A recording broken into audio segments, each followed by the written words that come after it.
බුදුරජාණන් වහන්සේට নমස්කාර කරමි. নমස්කාර වේවා යන අදහස ඇති කරගෙන নমස්කාරය තුන්වරක් කියන නමෝ තස්.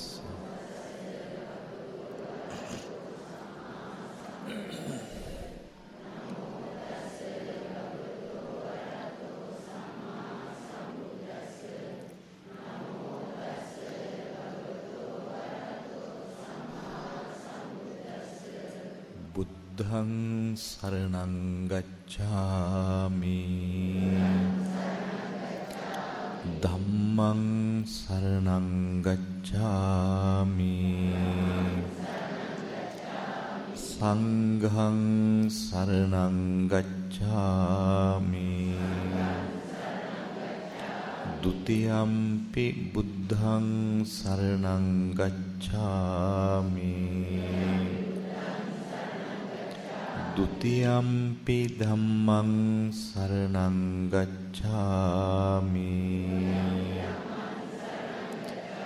द्वितीयम्पि संघं शरणं गच्छामि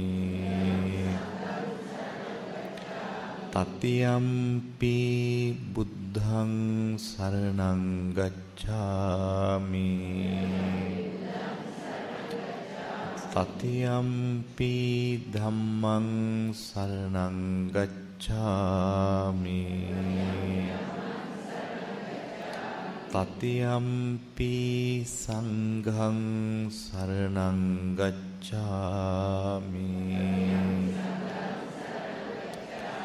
පානාති පාතා වේරමණී සික්ඛාපදං සමාදියාමි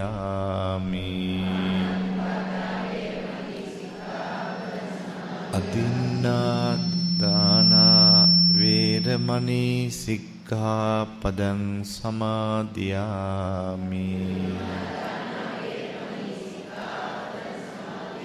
කාමේසු මිච්ඡාචාරා වේරමණී සික්ඛාපදං සමාදියාමි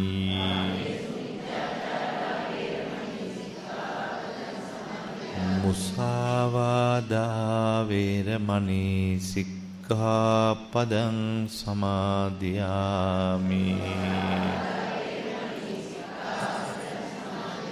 සුරාමේරය මජ්ජපමා දට්ඨානා වේරමණී සික්ඛාපදං සමාදියාමි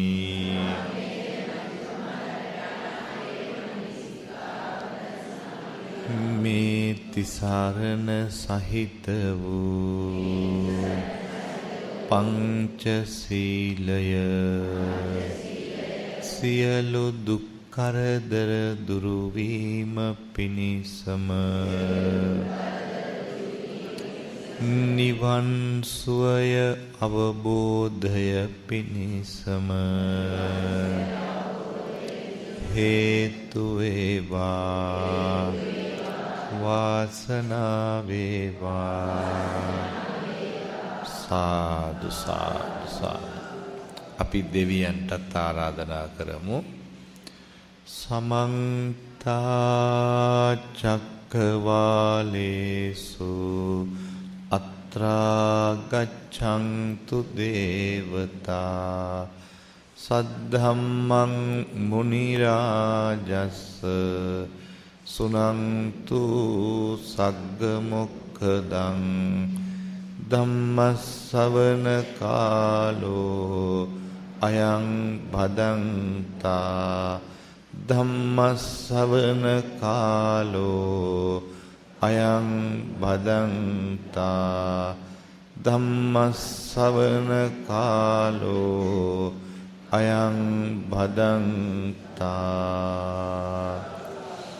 නමෝ තස්ස භගවතෝ අරහතෝ සම්මා සම්බුද්දස්ස නමෝ තස්ස භගවතෝ අරහතෝ සම්මා සම්බුද්දස්ස නමෝ තස්ස භගවතෝ අරහතෝ සම්මා සම්බුද්දස්ස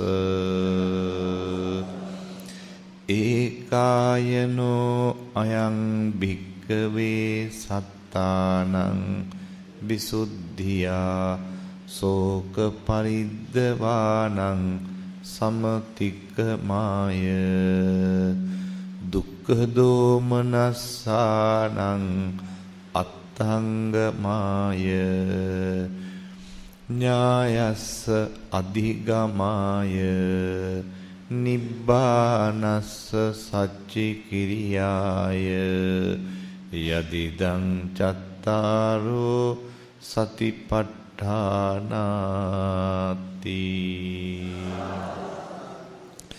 කාරුණික පින්වතුනි, මම මේ ධර්ම දේශනාව සඳහා මාතෘකා හැටියට සිහිපත් කළේ මහා සතිපට්ඨාන සූත්‍රයේ සඳහන් වෙන බොහෝම වැදගත් ආරම්භක බුදුරජාණන් වහන්සේගේ ඉගැන්වීම, එහෙම නැත්නම් උපදේශය. ඒකෙන් අර්ථවත් වෙන්නේ මහණෙනි, මේ ලෝකේ ඒකායන එකම මගක් තියෙනවා. කුමක් සඳහාද? තමන්ගේ අති පිරිසිදු බව ඇති කර ගැනීමට. හැම මිනිසෙක්ම කැමති තමන්ගේ ජීවිතේ අති පාරිශුද්ධ මිනිසෙක් බවට පත් වෙන්න, අති පිරිසිදු මිනිසෙක් වෙන්න. ඉතින් බුදුහාමුදුරුවෝ දේශනා කරනවා, මහණෙනි, අති පිරිසිදු මිනිසෙක් වෙන්න මෙන්න මේ කාරණාව අනුගමනය කරන්න කියලා දේශනා කරනවා. ඒ අති පිරිසිදු වෙන්න විතරක් නෙවෙයි, බුදුරජාණන් වහන්සේ දේශනා කරනවා, මහණෙනි, ශෝක පරිද්දවානං සමතික්කමාය. ශෝක පරිද්දවානං සමතික්කමාය. ඒ කියන්නේ අපේ ජීවිතේ අපි හරියට ශෝක කරනවා, අපේ ජීවිතේ අපි හරියට දුක් විඳිනවා. මෙන්න මේ ශෝක කරන එක, එහෙම නැත්නම් දුක් විඳින එක සම්පූර්ණයෙන්ම නැති කරගන්න පුළුවන්. අපි දන්නවා අපේ ජීවිතේ අපි විඳින දුක් පිළිබඳව අපි කොච්චර කල්පනා කර කර මනසින් විඳවනවද. දැන් සමහර වෙලාවට අපි නොදැනුවත්වම අපිට කියවෙනවා සමහර වචන මේ වේදනාව දුක වැඩි වෙනකොට. අනේ අම්මේ, අනේ අපොයි කියලා ඒ වගේ කියවෙනවා. ඒ කියන්නේ ඒ තරමට අපි අපේ ජීවිතේ අප්‍රමාණ දුක් වලටපත් වෙනවා. ඉතින් මේ දුක් විඳින්න කවුරුවත් කැමති නැහැ. ශෝක වෙන්න කවුරුවත් කැමති නැහැ. බුදුහාමුදුරුවෝ දේශනා කරනවා මේ ශෝක පරිදේව දුක් දුම්නස් ඔක්කොම නැති කරන්න පුළුවන්. සියල්ලම ජීවිතේ සියලු දුක් නැති කරන්න පුළුවන්. ඥායස්ස අධිගමාය. ඥායස්ස අධිගමාය කියලා කියන්නේ ඥානය දියුණු කරගන්න පුළුවන්. ඥානය දියුණු කරගන්නවා කියන්නේ දැන් ඇත්තටම අපි ගොඩාක් වෙලාවට අපේ ජීවිතේ හරියට පසුතැවෙනවා. අපරාධි මම මෙහෙම කළේ, මට මෙහෙම කරන්න තිබුණා කියලා යම් යම් දේවල් වලදී අපි එහෙම හිතනවා. කරන දේවල් වලට විතරක් නෙවෙයි, හිතන දේවල්, දැන් කියන දේවල් වලටත් අපි එහෙම කියනවා. අපරාධි මං එහෙම කිව්වේ, එහෙම නැත්නම් මෙහෙම කියන්න තිබුණා කියලා අපි හිතනවා. ඒ කියන්නේ අපිට අවස්ථාවේ හැටියට අපේ ඥානය නුවණ අපිට පහළ වෙන්නේ නැහැ. දැන් අපි සමහර වෙලාවට කියනවා මට නම් හිතා ගන්න බෑ මොකක් කරන්නද කියලා. ඒ මොකද මට තියෙන ප්‍රශ්නත් එක්ක මට තේරෙන්නේ මම මොකද්ද කරන්න කියලා. ඒ කියන්නේ නුවණ නැති හින්දා, ඥානය මදි හින්දා. ඒ නිසා බුදුහාමුදුරුවෝ දේශනා කරනවා මේ ඥානය දියුණු කරගන්නත් පුළුවන්, නුවණ වැඩි කරගන්නත් පුළුවන්. ඊළඟට නිබ්බානස්ස සච්ච කිරියාය. නිබ්බානස්ස සච්ච කිරියාය කියන්නේ නිවන් දකින්නත් පුළුවන්. නිවන් දකින්නත් පුළුවන්. ඔන්න මේ සූත්‍රයේදී බුදුහාමුදුරුවෝ මේ සූත්‍රයෙන් ලැබෙන ආනිසංස කීයක් දේශනා කළාද කියලා බලන්න. පළවෙනි එක මොකද්ද? අති පාරිශුද්ධ මිනිසෙක් වෙන්න පුළුවන්.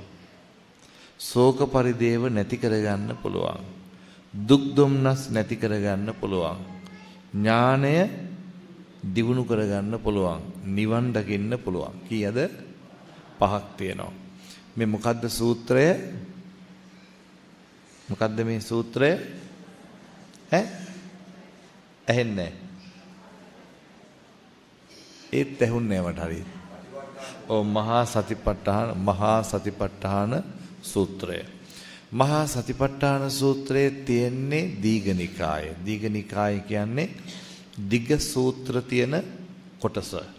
එතකොට දිග සූත්‍ර තියෙන කොටසේ මේ සූත්‍රයත් ගොඩාක් දිග සූත්‍රයක්. ඒ වුණාට පහයි ආනිසංස බුදුහාමුදුරුවෝ පෙන්නුවේ. කරන්න තියෙන්නේ කීයක්ද දන්නවද? කීයක් කරන්න තියනවද?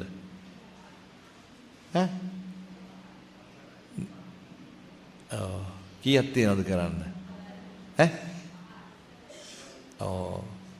හතරයි. මම ඒක කිව්වේ නෑ. නමුත් සතිපට්ඨාන සූත්‍රයේ බොහෝ අය දන්නවා. හතරයි තියෙන්නේ. ආනිසංස පහක් ලැබෙනවා. හැබැයි කරන්න තියෙන්නේ හතරයි. ඒ හතරට කියන්නේ මොකද්ද? සතර සතිපට්ඨානය. සතර සතිපට්ඨානය. සතර සතිපට්ඨානය කියලා කියන්නේ සතිපට්ඨාන කිව්වම මේකේ තේරුම හරි සරලයිනේ. තේරෙනව නේද? සතිපට්ඨාන කියන්නේ සිහිය පිහිටුවීම. සිත පිහිටුවීම. සිත පිහිටුවීම පිළිබඳව ක්‍රම හතරක් තමයි මේකේ තියෙන්නේ. මොකටද සිහිය පිහිටුවන්නේ? ඇයි අපි සිහිය පිහිටුවන්න ඕනේ? මොකද්ද සිහිය පිහිටුවනවා කියන්නේ? මොකටද සිහිය පිහිටුවන්නේ? දැන් මෙතන ඉන්නවා ඉගෙන ගන්න ළමයි. ඉගෙන ගන්න අය ඉන්නවා. දැන් මේ ඉගෙන ගන්න ළමයි අත උස්සන්න බලන්න. ඉගෙන ගන්න ළමයි උඩට උස්සන්න ඕනේ. උඩටම උස්සන්න. කතා කරන්න බෑ කවුරුවත්. නිහඬව බනහන්න ඕනේ. ආත්පාත් දාන්න. දැන් මේ ඉගෙන ගන්න ළමයි කල්පනා කරන්න ඕනේ. තමන්ගේ ජීවිතේ ඉගෙන ගත්තොත් විතරයි තමන්ට තමන්ගේ ජීවිතේ සැප ලබා ගැනීමට ජීවිතය සාර්ථක වීමට තියෙන එකම මඟ බවට පත් වෙන්නේ. එහෙම නැත්නම් ඉගෙන ගත්ත නැති වුණොත් හැමදාම දුක් විඳ ඉන්න වෙනවා. අම්මා තාත්තට සලකන්න හම්බ වෙන්නේ නැහැ හරියට. තමන්ගේ ජීවිතේ යහපතක් ඇති වෙන්නේ නැහැ. සැපතක් නැහැ. ඒ හින්දා මේ ඉගෙන ගන්න ළමයි කල්පනා කරන්න ඕනේ.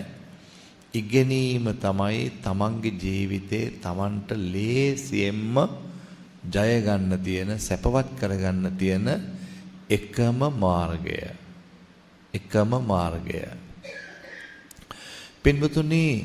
පින්වත් දරුවනේ යම් කෙනෙක් තමන්ගේ ජීවිතේ ඉගෙනීම හරියට කරගත්තොත් මේ ළමයි හරියට ඉගෙන ගත්තොත් ඒ අය ඉහළ තැන්වලට ඒ අයට යන්න පුළුවන්. මම කතාවක් කියන්නම්. ටිකක් පරණ කතාවක් මේක. මේ මං කියන වචන තේරෙනවද පිටිපස්සේ ඉන්න අයට? ඈතින් ඉන්න අයට ඇහෙනවද හරියට? පැහැදිලි නැද්ද? මට නම් පැහැදිලි නෑ මං කියන එක. ඒ කියන්නේ හඬ. ඔය ඇත්තන්ට පැහැදිලිද? පැහැදිලි. පිටිපස්සේ ඉන්න අයට ඇහෙනවද හරියට? හරි. එතකොට බුදුරජාණන් වහන්සේ පෙන්වා දුන්න මේ අධ්‍යාපනය කියලා කියන්නේ ඊටාම වටිනා දෙයක් කියලා. මම ඒකට මේ දුවල පුතාලට ඉස්සෙල්ලාම ඉගෙන ගන්න ළමයින්ට කාරණාවක් අවවාදයක් කරනවා. මොකද මේ සතිපට්ඨානය සම්බන්ධ කරගන්නේ කොහොමද කියන එක කියලා දෙන්න. මං වැඩ ඉන්න පන්සල තියෙන්නේ කිරුළපනේ. මං වැඩ ඉන්න පන්සල ළඟින් පාරක් තියෙනවා. ඒ පාරට කියන්නේ DM කොළඹගේ මාවත කියලා. ඒ පාර දිගේ ගියාම ඒ පාර අවසන් වෙන්නේ නාවල පාර කියලා දෙනවා. නාවල පාරේ. ඒ නාවල පාරේ අපේ ওই DM කොළඹගේ මාවත ඉවර වෙන තැනම වම් පැත්තෙන් තියෙනවා විවෘත විශ්වවිද්‍යාලය. දකුණු පැත්තෙන් තියෙනවා පාරේ අනිත් පැත්තෙන් තියෙනවා පන්සලක්. ඒ පන්සලේ නම ශ්‍රී වික්‍රම සිංහාරාමය කියලා. ඒ හාමුදුරුවන්ගේ නායක හාමුදුරුවන්ගේ ගම මාතයේ දිස්ත්‍රික්කේ බකමූණ කියන බොහෝම දුප්පත් බොහෝම පිටිසර ගමක්. මහ කැලෑ තියෙන පාරක්වත් මේ ළඟක් වෙනකන් හරියට ගමට තිබුණේ නැහැ. ඒ තරම් දුෂ්කර පළාතක්. මේ හඳුන්ගමුව බකමූණ ආදී ඒ ප්‍රදේශයේ බොහොම දුෂ්කරයි.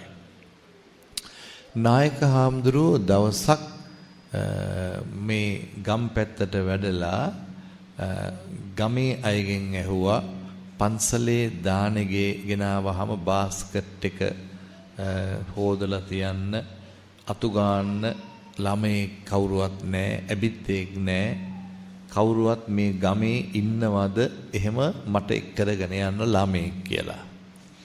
ඒ ගමන ගමේ අය කිව්වා අහවල් ගෙදර ළමෙක් ඉන්නවා ඒගොල්ලෝ හරි දුප්පත් මව්පියන්ට උගන්වන්න බැරි නිසා දුප්පත් නිසාම ඒ ළමයා පාසල් යවන්නෙත් නැහැ. ඉතින් සමහර නායක හාමුදුරුවෝ ගිහිල්ලා කතා කළොත් එයි කියලා කිව්වා. ඉතින් ඊට පස්සේ නායක හාමුදුරුවෝ ගිහිල්ලා මේ ගැන මේ ළමයා ගැන විමසුවා මව්පියන්ගෙන්. මව්පියෝ බොහෝම කැමැත්තෙන් මේ ළමයාව දුන්නා මේ බාර දුන්නා මේ නායක හාමුදුරුවන්ට.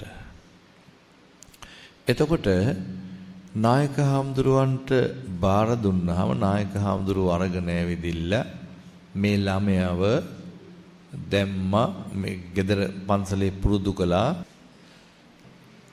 මේ එතකොට මේ නායක හාමුදුරුවෝ මේ ළමයාට හොඳට කියලා දුන්නා මේ වැඩ කරන විදිහ පිළිවෙල. ඉතින් මෙයා හැමතිස්සෙම දැන් මේ ළමයා දැන් පන්සලට ඇවිදින්න දැන් පන්සලේ වැඩ ඔක්කොම පිළිවෙලට කරනවා. මේ ළමයා දානේ බාස්කට් එක හොදනවා ඒ වැඩ ටික කරනවා. ඊට අමතරව ඒ හැමතිස්සෙම අර පොඩි හාමුදුරුවෝ පාඩම් කරන දිහා බලාගෙන ඉන්නවා. පොඩි හාමුදුරුවෝ පාඩම් කරනකොට ආසාවෙන් බලාගෙන ඉන්නවා. ඉතින් මේ නායක හාමුදුරුවෝ මේක දැකලා ඇහුවා මේ ළමයාට කතා කරලා ළමයෝ ඔය ළමයාත් කැමතිද අකුරු ඉගෙන ගන්න කියලා. ඒ ගමන මේ ළමයා හරි ආසාවෙන් කිව්වා ඔව් කියලා. ඔව් කිව්වට පස්සේ නායක හාමුදුරුවෝ දැන් අයන්නවත් මෙයා කියවලා නැහැ. හැබැයි යාට අවුරුදු 11යි වයස. ඊට පස්සේ මේ ළමයට මේ හෝඩි පොත් ආදී පොත් ටික ගෙන්නලා අකුරු කියෙව්වා.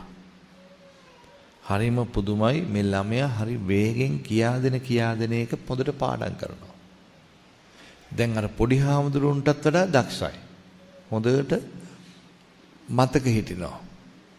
ඒ ගමන නායක හාමුදුරුවෝ තවත් පොත් ගෙනාවා. ගෙනත් දෙන පොත් ඔක්කොම හොඳට කියනවා. ඊට පස්සේ ළඟ තියෙන පොඩි ඉස්කෝලයක් අන්නේ ඉස්කෝලේට දැම්මා ඉගෙන ගන්න කියලා. ඒක බොහොම පොඩි ඉස්කෝලයක්. හැබැයි දැන් මෙයා කවදාවත් ඉස්කෝලේ ගිහිල්ලා නැති හින්දා එයාව ගත්තේ හෝඩිය පන්තියට. හැබැයි හෝඩිය පන්තියේ මෙයා සතියක් හිටියෙත් නැහැ. ඔක්කොම පාඩම් ටික හරියට කරලා පෙන්නුවාම ගුරුවරු එයාව පළවෙනි වසරට දැම්මා. දෙවෙනි පන්තියට. තුන්වෙනි පන්තියට දැම්මා. හතරවෙනි පන්තියටත් ගියා. මාස 6ක් ඇතුළත. පස්වෙනි පන්තියටත් ගියා හරියටම ඒ මාස 6 ඉවර වෙන්න ඉස්සෙල්ලා. දැන් එයා ඔක්කොම පාඩම් ටික මාස 6ක් ඇතුළත කරලා හරියටම 5 වසර යාට අයිති පන්තියට යාව වයසත් එක්ක. එයාගේ වාසනාවටම උසස් පෙළ විභාග මේ ශිෂ්‍යත්ව විභාගෙ ලියන්නත් අවස්ථාව ලැබුණා. ශිෂ්‍යත්ව විභාගෙත් ලිව්වා. ප්‍රතිඵල ආවා. ලකුණු අරන් තියනවා ලංකාවෙම පළවෙනි 10 දෙනාට සමාන වෙන්න. ඊට පස්සේ යාට හම්බුණා ඒ ළමයාට කොළඹ රාජකීය විද්‍යාලය. දැන් රාජකීය විද්‍යාලයට ඇතුළත් වුණා. දැන් පන්සලේ වැඩවලටත් පුළුවන් වෙලාවට උදව් කරනවා. පන්සලේ ඉඳන්ම රාජකීය විද්‍යාලයට යනවා.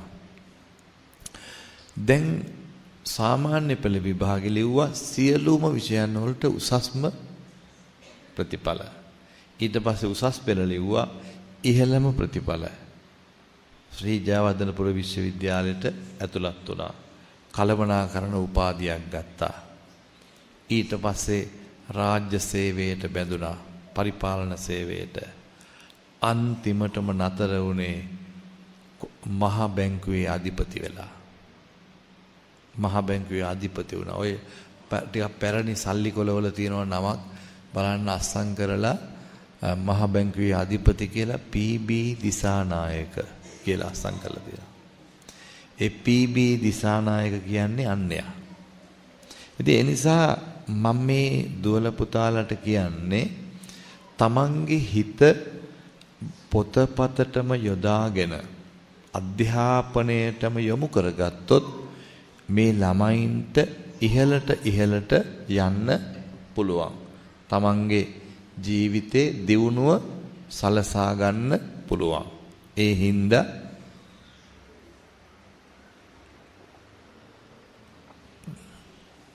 මේ හැම කෙනෙක්ම අධ්‍යාපනය හරියට ලබා ගන්න නම් මොකද්ද තියෙන්න ඕන සුදුසුකම? සිහිය පිහිටුවා ගන්න ඕනේ. සිහිය පිහිටුවා ගන්නවා කියන්නේ මොකද්ද? තමන් අධ්‍යාපනයේටම තමන්ගේ හිත යොමු කරන එක. දැන් සමහර ළමයි ඉන්නවා ටීවී බලනව හැර වෙන වැඩක් නැහැ. සමහර ළමයි ඉන්නවා සෙල්ලම් කරනව හැර වෙන වැඩක් නැහැ. ඉතින් මේ විදිහට ගොඩාක් අය තමන්ගේ ජීවිතේ ගොඩාක් වැරදි පැත්තට ගිහිල්ලා ළමයින්ට දැන් පාඩම් හිටින ශක්තිය නැහැ. ධාරණ ශක්තිය නැහැ. ඒ හින්දා ගොඩාක් ළමයි අධ්‍යාපනයෙන් ඉදිරියට යන්න හැකියාවක් නැහැ. ඒ හින්දා මතක තියාගන්න මේ ළමයින්ට ඉගෙන ගන්න අයට කාට හරි තමන්ගේ ජීවිතේ ඊටාම වටිනවා. තමන් හොඳට ඉගෙන ගත්තොත් ඒ ඉගෙන ගන්න සිහිය පිහිටුවා ගැනීම වැදගත් වෙනවා. දෙවනුව බුදුරජාණන් වහන්සේ පෙන්වා දුන්නේ මේ සිහිය පිහිටුවා ගැනීම කියන එක හැම කෙනෙකුටම වැදගත් වෙනවා කියලා. ඒ වගේම තරුණ තරුණියෝ මෙතන ඉන්නවා. තරුණ අය ඉන්නවා. දැන් තරුණ දරුවනේ තරුණ කාලය කියලා කියන්නේ තමන්ගේ ජීවිතේ ස්වර්ණමය යුගය. තරුණ ළමයි කවදාවත් නිකන් ඉන්න හොඳ නැහැ. ගෙවල් වල කකා බිබි නිකන් ඉන්න හොඳ නැහැ. හැබැයි මං එහෙම කිව්වට අපේ රටේ තරුණ පිරිස වැඩි ප්‍රමාණයක් තවමත් ගෙවල් වල නිකන් ඉන්නවා. සාමාන්‍යයෙන් රස්සාවක් මොහොතවත් යොමු වෙන්නේ නැහැ. ඒක අපරාධයක්. මොකද ජීවිතේ හයි හත්තිය ඇති කාලේ පුළුවන් කාලේ තමන් රස්සාවක් කළේ නැත්තම් හම්බ කරගත්තේ නැත්තම් ඒක තමන්ට පාඩුයි. හැබැයි අම්මලා තාත්තලා කියනවා මුකුත් නොකලට කමක් නැහැ මට කන්න දෙන්න පුළුවන් මට ප්‍රශ්නයක් මට බරක් නැහැ කියලා කියනවා. මේ කතාව හරි වැරදි. අම්මලා තාත්තලා දරුවෝ හදනවා තමයි. දරුවෝ ඉන්නේ අම්මලා තාත්තලා නිසා තමයි. ඒ වුණාට ගොඩාක් අපේ රටේ දරුවෝ දුක් විඳින්නෙත් අම්මලා තාත්තලාගේ වැරදි ප්‍රතිපදා හින්දා. පින්වතුනේ පහුගිය දවස්වල මම බණ ධර්ම දේශනාවකට වැඩම කළා මේ පැත්තට. මට එදා විවේක තිබුණා. මට සාමාන්‍යයෙන් විවේක ලැබුණොත් මම දකුණු පළාතට ආවොත් පොඩ්ඩක් මුහුදු වෙරළට යන්න කැමතියි. මොකද අපි ගොඩාක් මහන්සි වෙනවා. ගොඩාක් වැඩ කරනවා. ඉතින් ඒක නිසා මුහුද කියලා කියන්නේ මහා සම්පතක්. ඉතින් හරි වටිනවා. ඉතින් ඒක නිසා මුහුදු වෙරළට පොඩ්ඩක් ගියාම ඒක ගොඩක් වටින හින්දා මං සාමාන්‍යයෙන් සිරිතක් කරගෙන තියෙනවා. දකුණු පළාතට ආවොත් මුහුදු වෙරළකට ගිහිල්ලා පොඩ්ඩක් කොහොම හරි වෙලාවක් දාගන්නවා. දැන් මම එදා මේ මාතර පොල්හේනේ තව දායක මහත්තයෙකුත් හිටියා. බෙරළ දිගේ ඇවිදිනකොට තරුණ පිරිස 30ක් විතර වගේ මාව දැකලා ඇවිල්ලා කතා කළා. ඉතින් මං ඊට පස්සේ තොරතුරු ඇහුවා. ඉතින් ඒගොල්ලෝ තොරතුරු දැනගන්න ගමන් මම කිව්වා මං ඇහුවා මේ ළමයින්ගෙන් ඔයගොල්ලෝ මොනවද කරන්නේ? රස්සාවල් කරනවද කියලා. හැබැයි මේ අයගෙන් භාගයකටත් වඩා වැඩි ප්‍රමාණයක් 3න් 2ක් කිව්වොත් නිවැරදි කියලා හිතනවා. රස්සාවල් මුකුත් කරන්නේ නැහැ. නිකන් ගෙවල් වල ඉන්නවා. මේක මහා අපරාධයක්. මේක මහා අපරාධයක්. ජීවිතේ නිවන් මාර්ගය තුල තියෙන ඊටාම වැදගත් අවස්ථාවක් තමයි රස්සාවක් කරන එක. නිවන් මාර්ගය තුල ගොඩක් දෙනෙකුට මේක තේරෙන්නේ නැහැ. නිවන් දකින්න මාර්ගය නිවැරදිව තෝරා ගන්න ගිහි ජීවිතයක් ගත කරන කෙනෙක් තුල රස්සාවක් ව්‍යාපාරයක් ගොවිතැන් කරලා මුදල් හම්බ කිරීම අවශ්‍යයි. අගහිඟකම් ඇති වුණොත් දුප්පත් වුණොත් ඒක නිවනට බාධාවක් වෙන්න පුළුවන්. ඒ විතරක් නෙමෙයි බුදුහාමුදුරෝ දේශනා කරනවා දුප්පත් වුණොත් ඒක අපායගාමී වෙන්නත් පුළුවන්. දුප්පත් අය අපායගාමී පැත්තට යනවා වැඩි.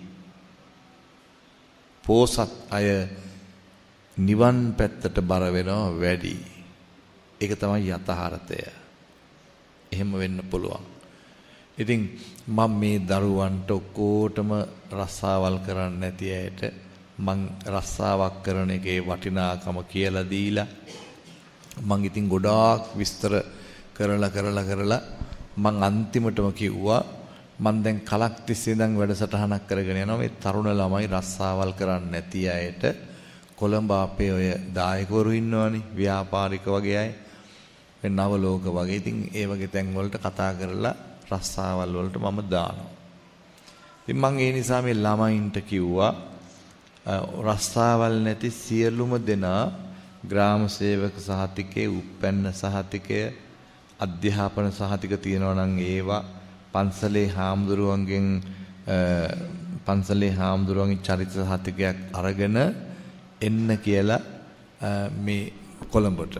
ඉතින් මං කිව්වා ගෑනු ළමයින්ට වැඩිහිටි බාරකාරයොත් එක්ක එන්න අනිත් අයත් කැමති විදිහට කතා කරන ඔක්කොම එකට හරි එන්න මම හැම දිනාටම කොළඹ ඊටාම ආරක්ෂා සහිතව නතර වෙලා රැකියාව කරන්නත් ආහාර පාන ඉඳුම් හිටුම් කෑම බීම ඔක්කොම සියල්ලම සම්පූර්ණ කරගෙන අවම වශයෙන් රුපියල් 25000ක් දක්වා 20000ක් 25000ක් දක්වා වැටුපක් ලබන විදිහට මං හදලා දෙන්නම් කියලා මං ඉතින් පැය භාගයක් විතර මම මේකම මේගොල්ලන්ට අවධානය කරලා එතන ඉන්න ප්‍රධාන එක්කෙනාට මගේ දුරකථන අංකය දුන්නා. ඒ කට්ටියෙන් ප්‍රධාන එක්කෙනාට දුන්නා. ඔයා අනිත් අයත් සම්බන්ධ ඔක්කොම එකතු කරගෙන මට කියන්න කියලා කතා කරලා. හැබැයි සෑහෙන කාලයක් ගත වුණා කතා කළේ නැහැ. මේ මාතර මේ ළඟනේ ඉතින් ගොඩක් ළඟ. ඉතින් ඊට පස්සේ මං හිතන්නේ මාසෙකටත් පස්සේද මන් දන්නේ අර පුතා කතා කළා. ටෙලිෆෝන් කරලා ස්වාමින් වහන්සේ කියලා කතා කළා. ඉතින් මං ඇහුවා පුතේ මං හිතුවා ඔයා මීට ගොඩක් කලින් කතා කරයි කියලා. නෑ ස්වාමින් වහන්සේ කතා කරන්න බැරි වුණා කියලා කිව්වා. එහෙම කියලා කිව්වා ස්වාමින් වහන්සේ මම මේ පොඩි උදව්වක් ඉල්ලන්නයි කතා කළේ කිව්වා. ඉතින් මං හිතුවා දැන් මේ රස්සාව ඉල්ලන්න තමයි හදන්නේ කියලා. මං කෝ කියන්න දරුවෝ කියලා. ස්වාමින් වහන්සේ නිතරම පිටරට යනවානේ මට ෆෝන් එකක් ගෙනත් දෙන්න පුළුවන්ද කියලා ඇහුවා. ඉතින් මට දැන් මම කල්පනා කළා මේ ළමයා කොච්චර බොළඳයිද කියලා. ඉතින් ඊට පස්සේ මං කිව්වා පුතේ දැන් ඔයා රස්සාවට ආවේ නෑනේ. ඔයා ඔයා රස්සාව කළා නම් දැන් මෙලහට ඔයාට ෆෝන් එකක් ඔයාගේ මුදල් වලින් ගන්න තිබුණා. දැන් මම පිටරට ගිහිල්ලා ඔයාට ෆෝන් එකක් ගෙනත් දුන්නත් ඔයා කොහොමද ඒකේ බිල ගෙවන්නේ? ඔයාට ආදායමක් නැහැනේ. ඔයා රස්සාවක් කරන්නේ නැහැනේ. ඇයි ඔයා ආවේ නැත්තේ? ඒ ගමන මේ ළමයා අවංකවම කිව්වා නෑ ස්වාමීන් වහන්සේ අම්මා එන්න දුන්නේ මං එන්න හැදුවා අම්මා එන්න දුන්නේ මං ඇහුවා ඇයි අම්මා එන්න දුන්නේ නැත්තේ? නෑ මේ කොළඹ මදුරුව ඉන්නවා කියලා එන්න එපා කිව්වා. ඉතින් බලන්න දැන් මේ අම්මලා තාත්තලා තමන්ගේ දරුවන්ට ආදරෙයි තමයි. ඒ වුණාට ළමයින්ව එහෙම තියාගෙන ඉඳලා අන්තිමටම අර බුදුහාමුදුරුවෝ දේශනා කරපු එකනේ වෙන්නේ මොකද්ද? පුත්තා මත්ති ධනම්මත්ති ඉති බාලෝ විහඤ්ඤති අත්තාහි අත්තනෝ නත්ති කුතෝ පුත්තා කුතෝ ධනං. ඒ කියන්නේ මේ ලෝකේ සමහර අය හිතාගෙන ඉන්නවා, සමහර අය කියනවා මට දරුවෝ ඉන්නවා, මට ධනෙ තියෙනවා. ඒ නිසා මට බය වෙන්න දෙයක් නැහැ කියලා. එහෙම කියනවා. හැබැයි බුදුරජාණන් වහන්සේ සිහිපත් කරනවා මේ ගාථාවේ දෙවෙනි පදෙන් අත්තාහි අත්තනෝ නත්ති තමන්ට තමන්වත් නැතිකොට අනිත් අය ගැන කොහොමද හිතන්නේ? ඒ නිසා පින්වතුනි මේ ලෝකේ මේ අම්මලා තාත්තලා මතක තියාගන්න ඕනේ සාමාන්‍යයෙන් දරුවන්ගේ අනාගතය හදලා තියන්න. දරුවන්ගේ අනාගතය හදලා තියනවා කියන්නේ මොකද්ද? අපි ඒගොල්ලන්ව ලෝකෙට බිහි කළා වගේම දැන් අම්මලා තාත්තලා විසින් දරුවන්ට ඉෂ්ට කළ යුතු යුතුයකම් කීයක් තියෙනවද? යුතුයකම් කීයක් තියෙනවද? අවංකව කීවොත් දැන් වැඩි දෙනෙක් දන්නේ නැහනේ. අම්මලා තාත්තලා විසින් දරුවන්ට ඉෂ්ට කළ යුතු යුතුයකම් 5ක් තියෙනවා. බොහොම හොඳයි මේ පැත්තෙන් කීප දෙනෙක් කිව්වා. වැඩි දෙනෙක් දන්නේ නැහැ. අම්මලා තාත්තලා හැටියට දන්නේ නැහැ. එතකොට අපි බෞද්ධ වුණේ අපි ඉපදිච්ච දවසේ ඉඳලා. ඒත් අපි තවමත් බෞද්ධ ප්‍රතිපදා දන්නේ නැහැ. ඉතින් එහෙමනම් අපිට මේ ධර්මය අපි කොච්චර බණ ඇහුවත් අපට සැනසීමක් නැහැ කියන එක සාධාරණ නැද්ද? අපිට ප්‍රශ්න ඇති වෙනවා කියන එක සාධාරණ නැද්ද? ඉතින් ඒ නිසා දැන් අම්මා කෙනෙක් තාත්තා කෙනෙක් දරුවන්ට ඉෂ්ට කළ යුතු යුතුයකම් 5ක් තියෙනවා. පළවෙනි එක ගුණධර්ම ඉගැන්වීම. දරුවෙකුට ගුණධර්ම ඉගැන්වීම කියන එක දරුවෙක් අම්මගේ කුසට ආපු දවස් ඉඳලා කරන්න පුළුවන් වැඩක්. ගොඩක් අම්මලා තාත්තලා දන්නේ නැහැ දරුවෝ කුසේ ඉන්නකොට ඒ දරුවෝ අම්මලා තාත්තලා කරන කියන දේවල් දිහා දැනෙනවා. ඒවා දිහා දැනීමක් ඒගොල්ලන්ට තියෙනවා. දැන් කලකට ඉස්සර මම මාත් එක්ක මේ බොහෝම සමීපව හිටපු තරුණ පුතෙක් විවාහ වෙලා ඒ පුතාට විවාහ වුණාට පස්සේ මම කිව්වා කවදා හරි දරුවෙක් හම්බ වෙන්න කුසට ආපු ගමන් ඉක්මන් කළා මට කියන්න කියලා. ඉතින් මේ දෙන්න ඇවිදින් බොහොම සතුටෙන් කිව්වා දැන් අපි අම්මා තාත්තා කෙනෙක් වෙන්න කියලා දැනගත්තා කියලා. මං එදා ගාතාවක් ලියලා දුන්නා. ඒ ගාතාව ලියලා දීලා මං ඒ දුවටත් ඒ තරුණයාටත් මම කිව්වා හැමදාම කුස අතකගා මේ දරුවට කතා කරලා මේ ගාතාව කියමින් සෙත් පතන්න. හැමදාම උදේ හවා කුසේ ඉන්නකම් මේ දෙන්න මේ යුවල මේක කළා. හැමදාම මේ විදිහට කුස අතකගා සෙත් ප්‍රාර්ථනා කළා.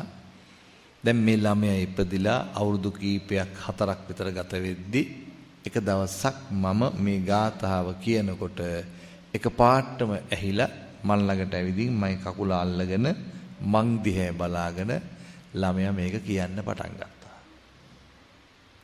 අර අම්මටයි තාත්තටයි දෙන්නටම සතුට වැඩිකමට ඇඬෙනවා. දැන් ඒ දෙන්න කියනවා හාමුදුරුවනේ ඔබ වහන්සේ කිව්වේ කුසේ ඉන්නකොට කියන්න කියලානේ. අපි මෙයා ඉපදුනාට පස්සේ කවදාවත් මේක කිව්වේ නැහැ. කවදාවත් කිව්වේ නැහැ. ඉතින් මම මේ අයට කියන්නේ මතක තියාගන්න දරුවා කුසේ ඉන්නකොට ඒ අම්මා හිතන හැම සිතුවිල්ලක්ම දරුවාට බලපානවා. ඒ තාත්තා කියන ඒ තාත්තා කරන හැම දෙයක්ම ඒ දරුවට බලපානවා. ඒ විතරක් නෙමෙයි ගෙදර ඉන්න අය ඒ මව්ට ඇති කරන හැඟීම් සියල්ලක්ම ඒ දරුවට දැනෙනවා පරිසරය. ඒ හින්දා අපි ගුණධර්ම උගන්වන්න ඕනේ කුසේ ඉන්න කාලේ. දැන් අපේ ආච්චිලා සීයලා ඉස්සර කාලේ දෙපාරක් පන්සිල් ගන්නවලු දරුවා කුසේ ඉන්නකොට. එකපාරක් Tamanට අනිත් වතාව තමයි කුසේ ඉන්න දරුවට. ඒ නිසා මේ කුසට ආපු දවසේ ඉඳලා යම් අම්මා කෙනෙක් තාත්තා කෙනෙක් දරුවන්ට ගුණධර්ම උගන්වන්න පටන් ගත්තොත් ඒ දරුවා මුළු ලෝකයම සුවපත් කරවන සෞභාග්‍යමත් දරුවෙක් වෙනවා. ගුණධර්ම ඉගෙනවීම පළවෙනි එක. දෙවෙනි එක හරි වැරද්ද පෙන්වා දීම. හරි වැරද්ද හොඳ නරක. ළමයා පුංචි වුණත් හැම හොඳ දෙයක් කරනකොටම අගය කරන්න ඕනේ. වැරදි දෙයක් කරනකොට වැරදි කියලා කියන්න ඕනේ. හැමතිස්සෙම දඬුවම් කරන්න ළමයින්ට හොඳ නැහැ. එතකොට ඒ ළමයින්ගේ බුද්ධි වර්ධනය අඩාල වෙනවා, බාල වෙනවා. ගහක් වුණත් සොලවනකොට බාධා ඇති වෙනකොට ගහ හැදෙන්නේ නැහනේ. ඒ වගේ ළමයිනුත් එහෙමයි. ඊට පස්සේ තුන්වෙනි කාරණාව නම් කියන්නවත් ඕනේ නෑ. ඒක හොඳට කරනවා උගන්වන එක. හැබැයි හොඳට කරනවා කිව්වට ඒකේ වගකීමත් ඉස්කෝලේටම ගුරුවරුන්ටම විතරක් බාර දෙනවා අපි. ඒකෙත් ලොකු අඩුපාඩු තියෙනවා. ළමයා මොනවද ඉගෙන ගන්න කියලා දිනපතා සොයලා ආදරෙන් ඒවා බලන්නේ නෑ අම්මලා තාත්තලා. ඉතින් මේ කරුණු කාරණා නිසා තමයි අද ජාතියක් හැටියට අපි විශාල අනතුරකට මුහුණ පාලා සිටින්නේ. පින්වතුනි, අපි වෙන ජාතීන්ට බනිනවා නම් ඒක බෞද්ධකමට කිසිසේත් ගැලපෙන්නේ නැහැ. අපි වෙන ජාතීන්ට බනිනවා නම් ඒක අපේ නොදියුණු කමක්. හැබැයි අපි අපේ ජාතියේ සමගිය දියුණුව ගැන කතා කරන එක උතුම් ගුණයක්. ඒ හින්දා අද වෙනකොට මේ දකුණු පළාතේ මේ ගාල්ල මාතර කියන මේ පළාත් ශීඝ්‍රයෙන් සිංහල බෞද්ධය පිරිහෙන තත්යකට පත් වෙලා තියෙනවා. වෙනත් ජාතීන් ඉස්සරහට එනවා.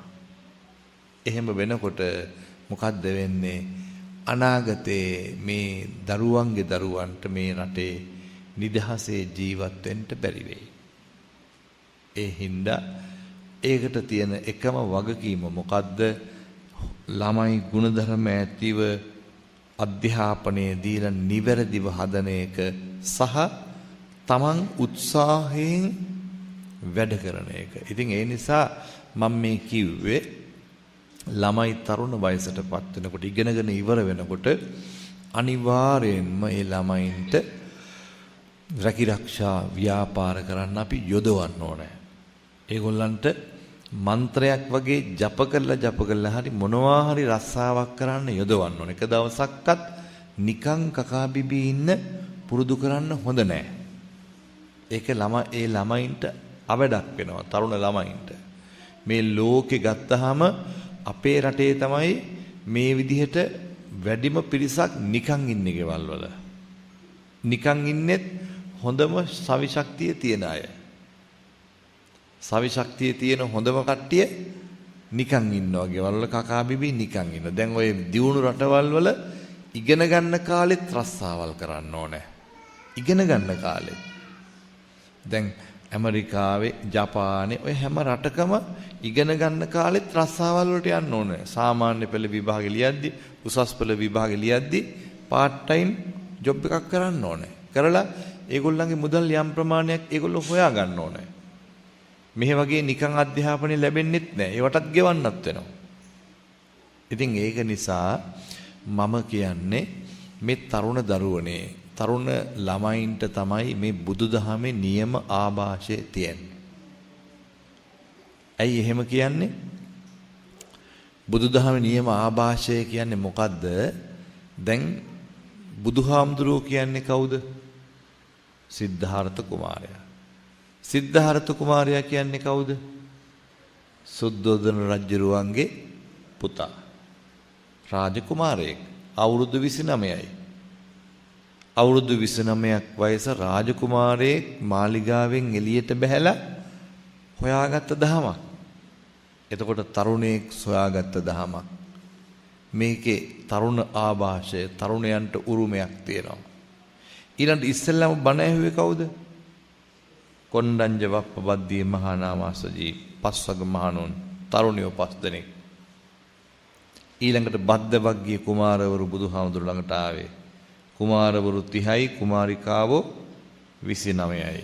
ඔක්කොම තරුණ තරුණියෝ. යසකුල පුත්‍රයා සහ යහළුවෝ කියන්නේ ඔක්කොම තරුණ තරුණියෝ.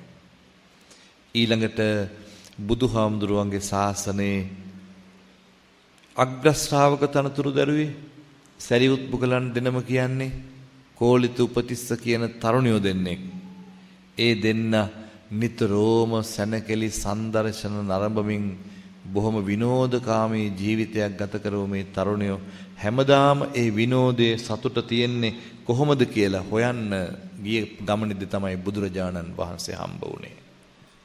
ඒ නිසා පින්වතුනි මේ දහම තරුණයන්ට උරුම වෙච්ච දහමක්. දැන් අනුබුදු මිහිඳු හාමුදුරුවෝ තරුණ හාමුදුරු කෙනෙක්, රහතුන් වහන්සේ නමක්. මේ තරුණ මහරහතන් වහන්සේ ලංකාවට වඩින්න නැතුව අවුරුදු ගණනාවක් බලාගෙන හිටියා. මොනවටද? තරුණයෙක් රජ වෙනකන්. තරුණයෙක් රජ වෙනකන් බලාගෙන හිටියා. දේවානම් පියතිස්ස නැමැති තරුණ රජ වුණාට පස්සේ තමයි උන්වහන්සේ වැඩම කළේ. ඒ නිසා තරුණ අයට මේ දහම උරුමයි. හැබැයි දැන් අපි කතාවට මෙහෙම කිව්වට තරුණ අය ගොඩාක් මේ දහමෙන් ඈත් වෙලා නේ.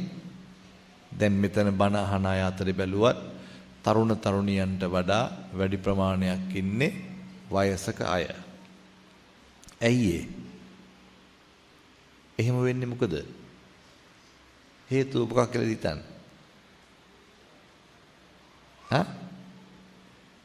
මොකද හිතන්නේ? ඇයි තරුණ අය එන්නේ නැත්තේ බණ අහන්න?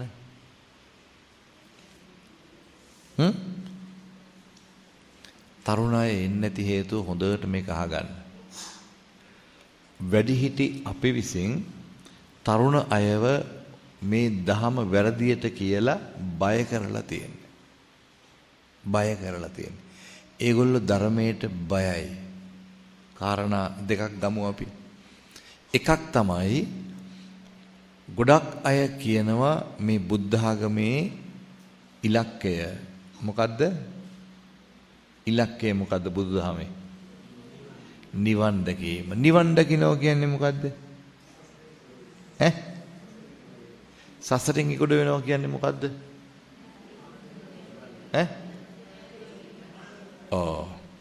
නැවත ඉපදීමක් නෑ කියලා ඔබ කියනවා. හැබැයි මම ඊටාම වගකීමෙන් කියනවා නිවන් දකින්නවා කියන්නේ ඉපදීමක් නැති වෙන එක නෙවෙයි. මේක තමයි මං කිව්වේ තරුණයෝ බය කරලා කියලා. තරුණ තරුණියන්ව බය කරලා. ඇයි? නිවන් දකින්නවා කියන්නේ මොකද්ද? ඉපදෙන එක නතර කරනවා. ඉපදෙන එක නතර කරනවා කියපු ගමන් කවුද බය වෙන්නේ නැත්තේ? ඇයි? වැඩි දෙනෙක් ඉන්නේ ඉපදෙන්න ආශාවෙන්. ඊළඟ ආත්මෙත් ඉපදෙන්න ආශාව හිතේ ගොඩක් අයට තියෙන්නේ. වැඩි දෙනෙකුට ලෝකේ. තරුණ තරුණියන්ට විතරක් නෙවෙයි. අපි හිතන්න උදාහරණයක් හැටියට අවුරුදු 100ක් පහුවෙච්ච ආච්චි අම්මා කෙනෙක් ළඟට ගිහිල්ලා 100 කෙනෙක් ළඟට ගිහිල්ලා එයාට කල්පනාව තියෙනවා නම් කතා කරන්න පුළුවන් නම් අහන්න ආච්චියේ සීයේ මොකද්ද අනාගත බලාපොරොත්තු කියලා. එතකොට එස්සැනින් ඒගොල්ලෝ කියන්නේ මොකද්ද? අනේ දරුවෝ මට මොන බලාපොරොත්තුද? දැන් ඉතින් මම වලපයයි ගොඩපයයි දැන් මැරෙන්න ළඟයි. දැන් 아무තු බලාපොරොත්තුවක් නැහැ කියලා අවසන් කරන්නේ කොහොමද? මැරුණට පස්සේ දිව්‍ය ලෝකේ ඉපදෙන්න. එහෙම නැත්නම් මැරුණට පස්සේ සැපවත් තැනකට යන්න. එතකොට මේ මරණේ දොරකඩට ආපු එක්කෙනත් ආපහු ඉපදෙන්න තමයි හිතන්නේ. මරණේ දොරකඩට ආපු එක්කෙනත් ආපහු ඉපදෙන්න හිතන ලෝකේ අපි කියනවා ඉපදෙන එක නතර කරනවා කියලා. කියපු ගමන් ගොඩක් දෙනෙක් බය වෙනවා. බය වෙලා නිවන් දකින්නවා කිව්වොත් අපෝ කියලා හත් ගව්වක් ඈතට දුවනවා. එන්න කැමති නැහැ. දැන් මේ බය වෙන හින්දාද නෙවෙයි මම මේ කියන්නේ. බය වෙන හින්දා කියනවා නෙවෙයි. පින්වතුනි මේ නිවන් දකින්නවා කියන්නේ ඉපදෙන එක නතර කරන එක නොවේ. මේක වැරදි. සම්පූර්ණයෙන් වැරදි. මේක සම්පූර්ණ වැරදි අදහසකට යන දෙයක්. ඇයි මෙහෙම කියන්නේ? මේක අවධානයෙන් ආගන්න. නැත්තම් ඔය ඇත්තොන්ට මේක තේරෙන්නේ නැහැ. පින්වතුනි නිවන් දකින්නවා කියලා කියන්නේ ඉපදෙන එක නතර කරන එක නම්. දැන් නැවත ඉපදෙන්නේ මරුණට පස්සේනේ නේද? දැන් නිවන් දකින්නවා කියන්නේ ඉපදෙන එක නතර කිරීම නම් එහෙම කියනවා නම් ඉපදෙන්නේ ආපහු මරුණාමනේ. එතකොට එහෙනම් නිවන් දකින්නේ මරුණාම. වෙන්න පුළුවන්ද? වෙන්න පුළුවන්ද? දැන් බුදුරජාණන් වහන්සේ ධර්ම දේශනා කරනකොට මෙච්චරක් නිවන් දැක්කා කියලා තියෙනවා. එතකොට ඒ කියන්නේ මැරිලා ඇදගෙන වැටිලාද? ධර්ම දේශනාව නිමා වෙනකොට නෑ. ඒක වෙන්න බෑ.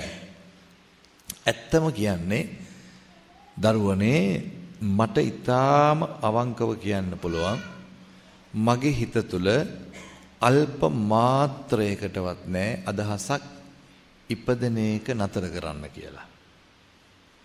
ඉපදෙන එක නතර කරන්න කියලා අදහසක් මගේ හිත තුළ අල්ප මාත්‍රයකටවත් නෑ.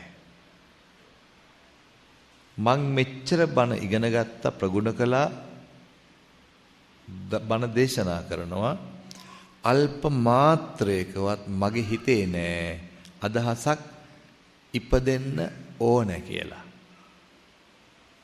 ඒ කියන්නේ මගේ හිතේ ඉපදෙන්න ඕන කියලාත් නෑ ඉපදෙන්න එපා කියන අදහසකුත් නෑ. ඇයි ඒක වැඩක් නෑ.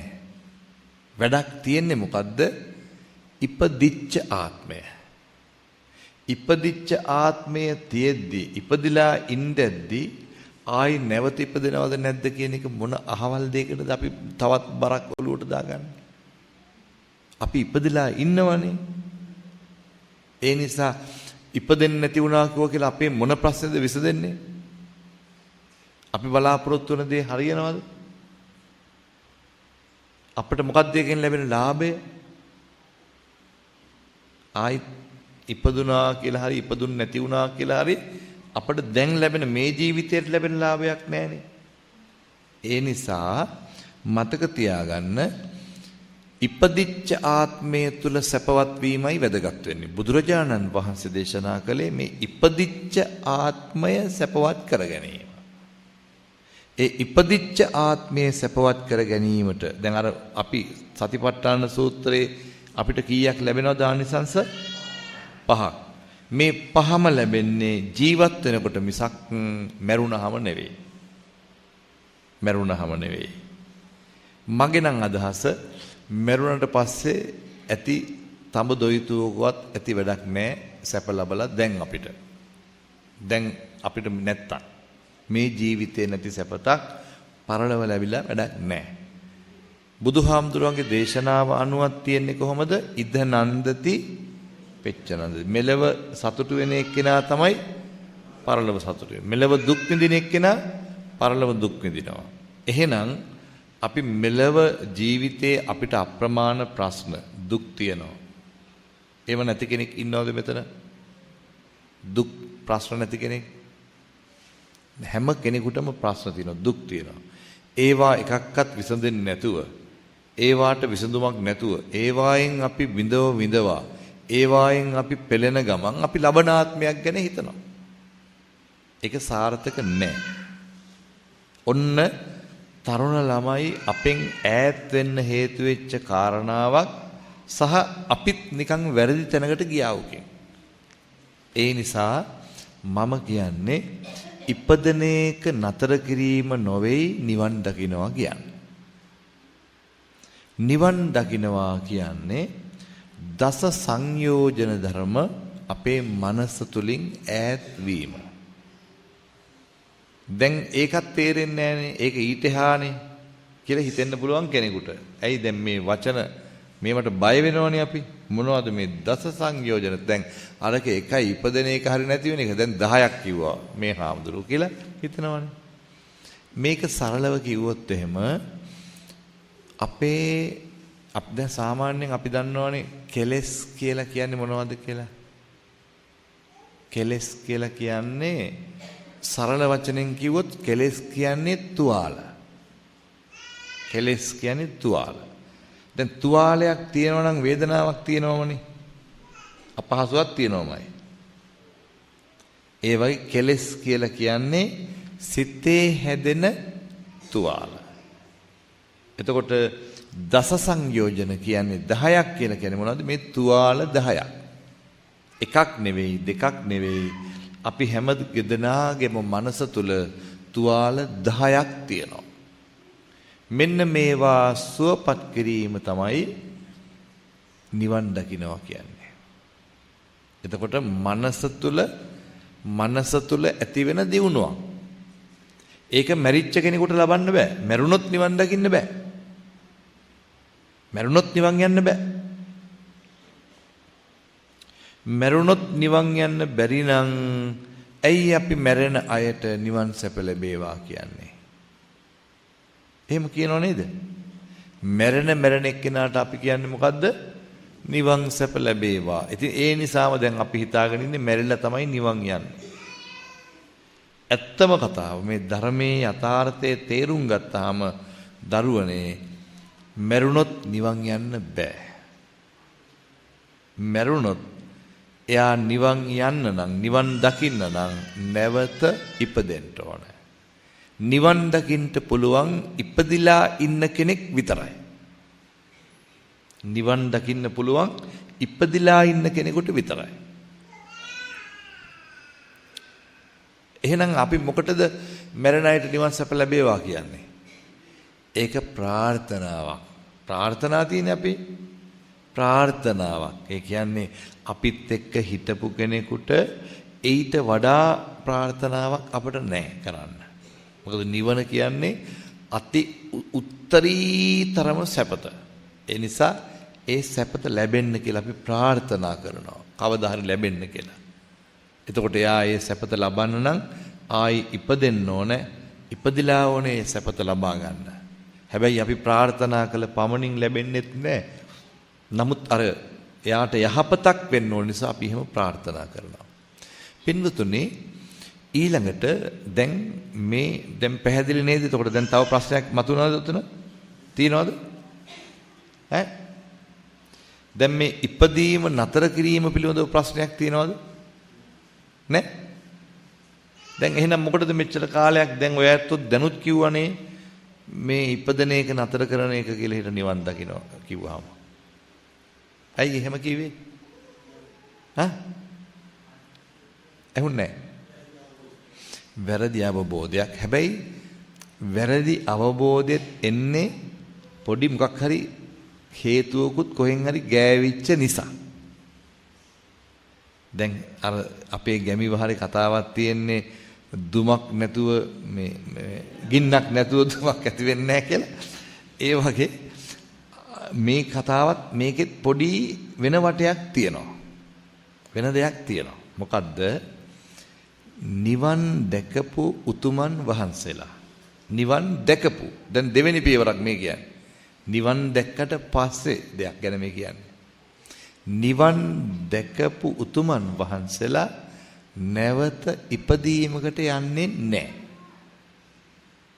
ඒ නිසා තමයි බුදුහාමුදුරුවෝ දේශනා කළේ අයමන්තිමා ජාති නත්ති දානි පුනබ්බවෝ කියලා. මහණෙනි මම නැවත උත්පත්තියක් ලබන්නේ ආයි ඉපදෙන්නේ නැහැ කියලා හිත දේශනා කළා. ඇයි නැවත ඉපදෙන්නේ නැත්තේ? ඒක මේ නිවන් ලබා ගත්තට පස්සේ තියෙන ගනුදෙනුවක්. ඒක නිවන් ලැබුවට පස්සේ තියෙන දෙයක්. නිවන් ලබාගත් උතුමන් වහන්සේලා දන්නවා, පේනවා, තේරෙනවා, Tamanට හොඳටම වැටහෙනවා නිවන තරම් සැපතක් ලෝකේ කොහෙවත් නැහැ කියලා.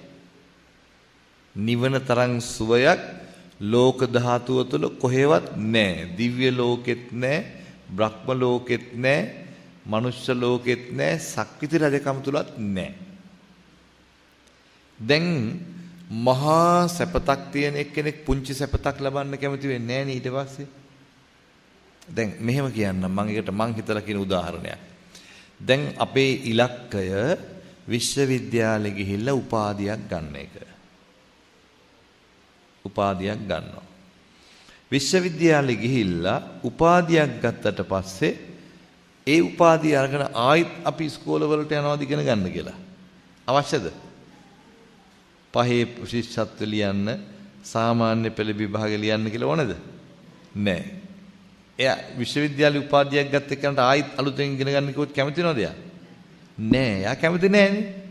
අන්න ඒ වගේ නිවන් ලබාගත් උතුමන් වහන්සේලා නැවත අර වගේ අර පල්ලෙහා තැනකට යන්න කැමති නෑ. කැමති නැති නිසා දැන් නිවන් ලබා ගත්තාම සියල්ල මෙහෙවන්නේ තමන්මයි. සියල්ල මෙහෙවන්නේ තමන්මයි. ඒ කියන්නේ මොකද්ද? පටිච්ච සමුප්පාදය අහලා තියෙනවනේ, පටිච්ච සමුප්පන්න බව. අවිජ්ජා පත්‍ය සංඛාරා, සංඛාර පත්‍ය විඥාන. මේ විදිහට මේ මොකද්ද මේ කියන්නේ? සංසාර චක්‍රය. දැන් ඊළඟ උත්පත්තිය කියන එක අපේ අරගෙන යන්නේ ප්‍රත්‍යඥ මිනිස්සයා තමන්ගේ සිතිවිලි වලින්. යන්නේ කවුද? සිතනේ. අපි කියන්නේ චුති චිත්තය කියලා කියන්නේ. සිතනේ යන්නේ විඥාණයකට නියම නම. විඥාණය යන්නේ. දැන් එතකොට දැන් අර මේ උතුම් නිවන් සුවය අවබෝධ කරගත්තු උතුමන් වහන්සේලා ඒ සිතිවිලි එහෙම අරගෙන යන්නේ එතනින් නතර කරනවා. එතනින් නතර කරනවා. එතකොට යන්න වෙන්නේ නැහැ. අන්න ඒකයි එතකොට උන්වහන්සේලා පිරිනිවනවා. එතකොට දැන් ඒක එකක්. නිවන් දැකීම එකක්. මේ දෙකේ අර පොඩි ළඟ බවක් තියෙන නිසා අපි මේක පටලවාගෙන තියෙන්නේ. ඉතින් ඒ නිසා අපේ ළමයි වැඩි දෙනෙක් මේ ධර්මයෙන් ඈත් වෙලා තියෙන්නේ මෙන්න මේ අදහස් නිසා. වැරදි අදහස් නිසා. ඇත්තටම නිවන කියන්නේ මොකද්ද කියලා හරියටම තේරුම් ගත්තොත් කවුරු වුණත් නිවන් දකින්න කැමති වෙනවා. අපිට බාධාවක් නැහැ. දැන් නිවන් මාර්ගයේ තියෙන පළවෙනි අවස්ථාව මොකද්ද?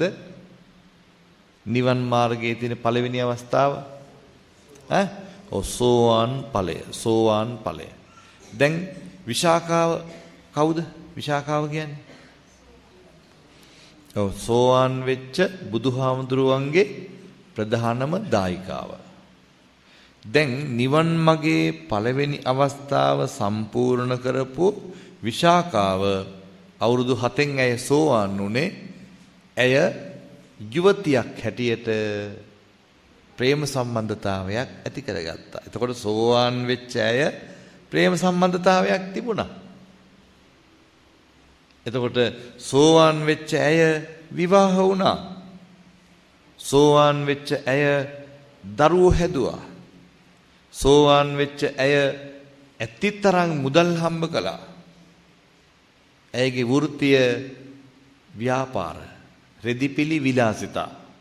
ඇය වෘත්තියෙන් කළේ එයා විලාසිතා නගන්නියක්, විලාසිතාම වන කෙනෙක්. එතකොට එයාගේ විලාසිතා කොච්චර ඇය අනුගමනය කළාද කියනවනම් බණ පොතේම තියෙනවා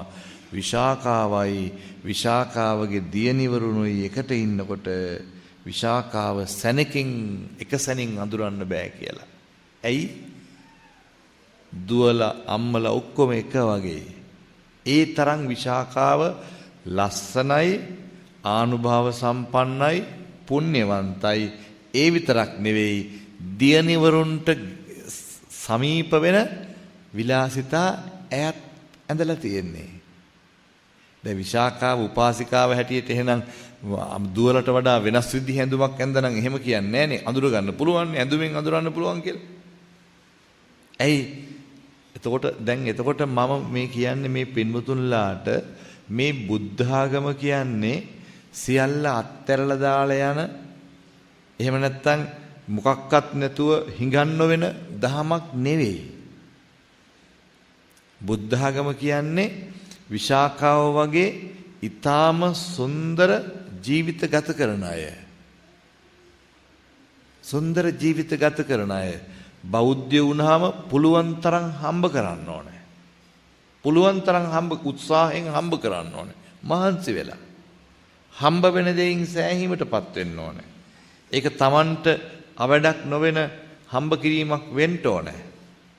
හැබැයි හම්බ කිරීම තණ්හාව නෙවෙයි දරුවනේ. හම්බ කිරීම අවශ්‍යතාවයක්. හම්බ කරගත් එක්කෙනාට නිවන් මාර්ගය හදාගන්න පහසුයි.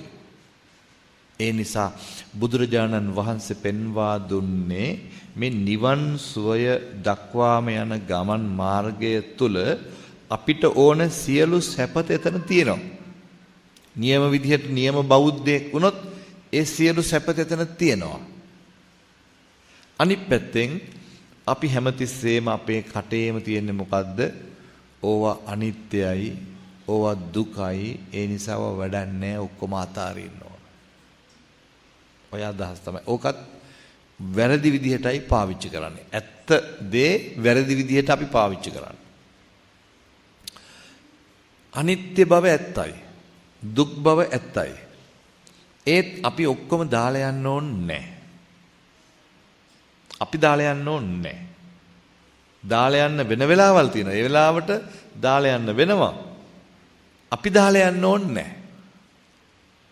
දැන් ගොඩක් අය හිතාගෙන ඉන්නේ සිද්ධාර්ථ කුමාරයා මාලිගාව අතහැරලා ගියා, දරුවෝ අතහැරලා ගියා, භාර්යාව අතහැරියා, රජසපත සියල්ල අතහැරියා. අපිත් ඒ වගේ අතහැරලා යන්නම ඕන. ඒ අදහස වැරදි. අපි ඔක්කොම අතහැරලා දාලා යන්න ඕනේ නැහැ. එහෙම අවශ්‍ය නැහැ. ඇයි යන්න ඕනේ නැත්තේ? දැන් සිද්ධාර්ථ බෝධිසත්වයන් වහන්සේ සිද්ධාර්ථ කුමාරයා අතහැරලා ගියා. ඇත්තයි. සිද්ධාර්ථ කුමාරයා අතහැරලා ගියා. හැබැයි සිද්ධාර්ථ කුමාරයා ගියා වගේ අපි අතහැරලා යන්න ඕනේ නැහැ. ඇයි ඒ? සිද්ධාර්ථ කුමාරයා අතහැරලා ගියේ අපි වෙනුවෙන්.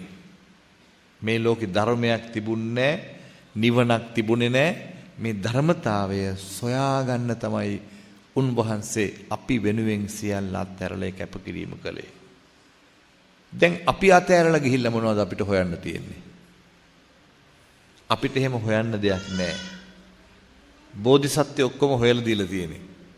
දැන් අපිට කරන්න තියෙන්නේ මොකද්ද?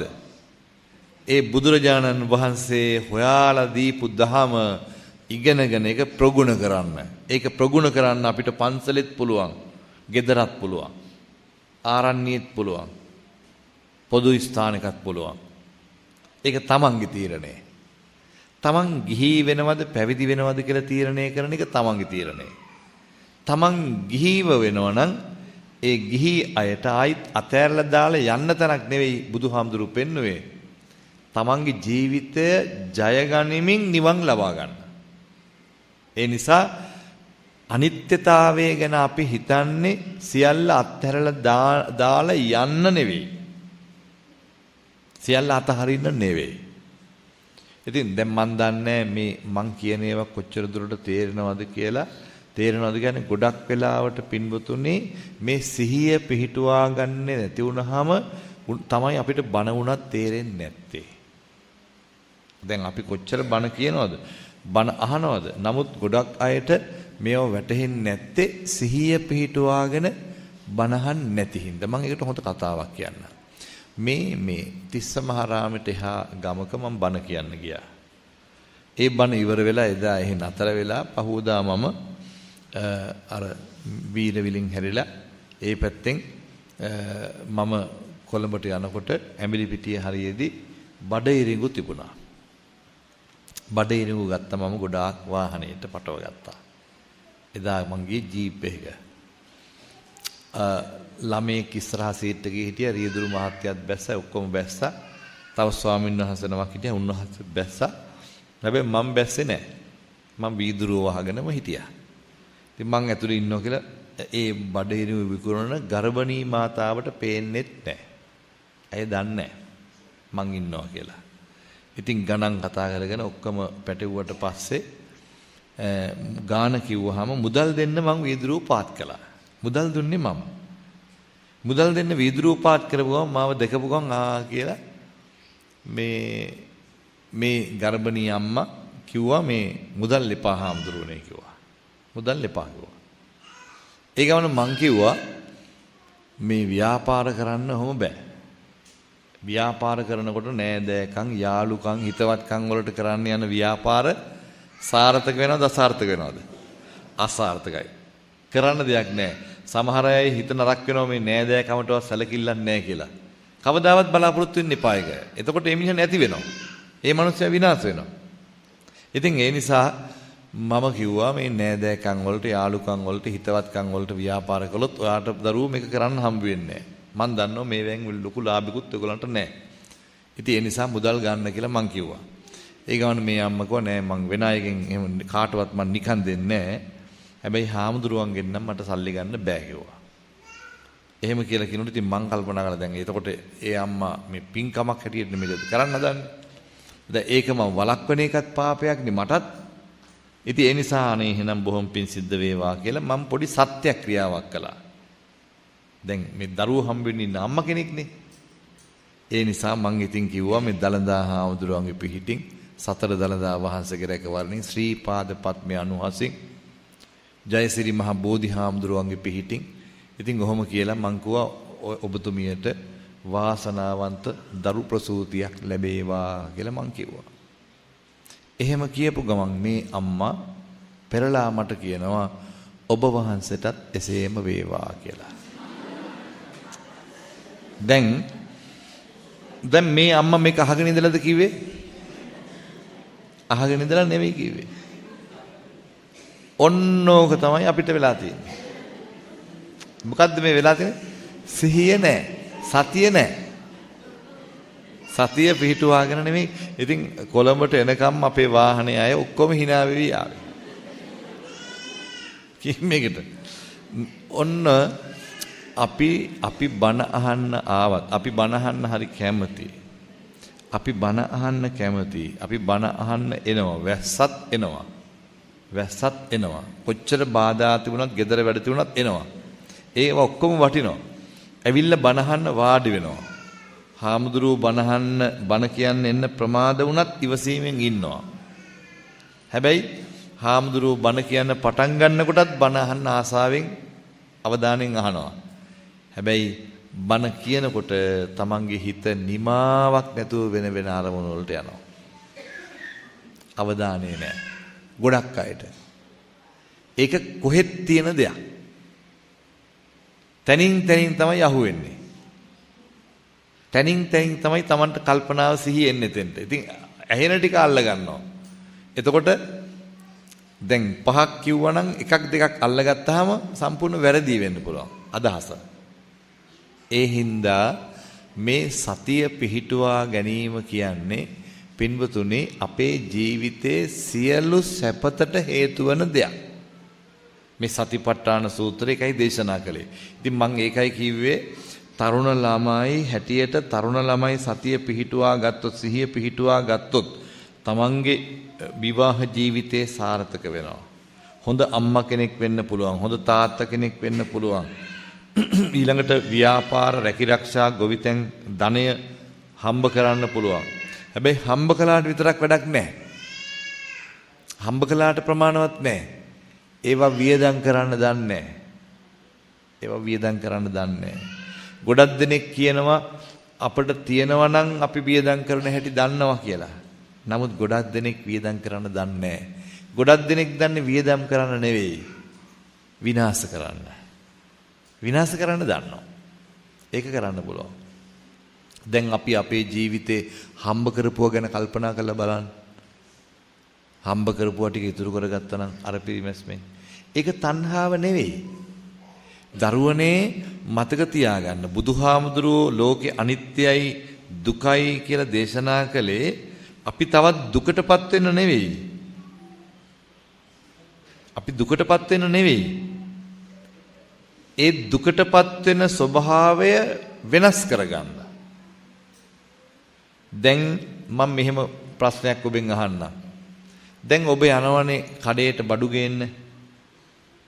සුපර් මාකට් එකකට හරි දැන් කාලේ හැටියට කියනවා නම් කඩේකට යනවා. ගිහිල්ලා පිටි පැකට් එකක් හරි බීම බෝතලයක් හරි බිස්කට් පැකට් එකක් හරි මොහරි ගන්නවා. ගන්නකොට ඔබ බුද්ධිමත් නම් ඉස්සෙල්ලාම බලන්නේ මොකද්ද? කල් ඉක්ුත් වන දිනේ. කල් ඉක්ුත් වන දිනේ එක්ස්පයරි ඩේට්. දැන් කල් ඉක්ුත් වන දිනේ කියන්නේ මොකද්ද? ඒක මැරෙන දවස.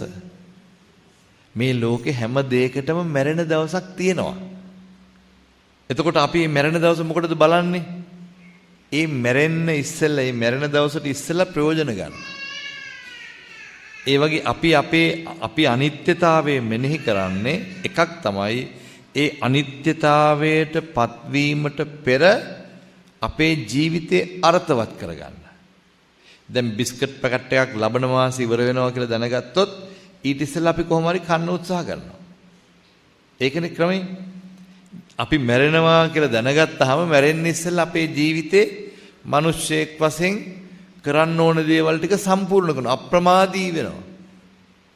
ඒ හින්දා අප්‍රමාදීව තමන්ගේ ජීවිතේ මැරෙන්න ඉස්සෙල්ලා ලබා ගන්න ඕන දියුණුව ලබා ගන්න.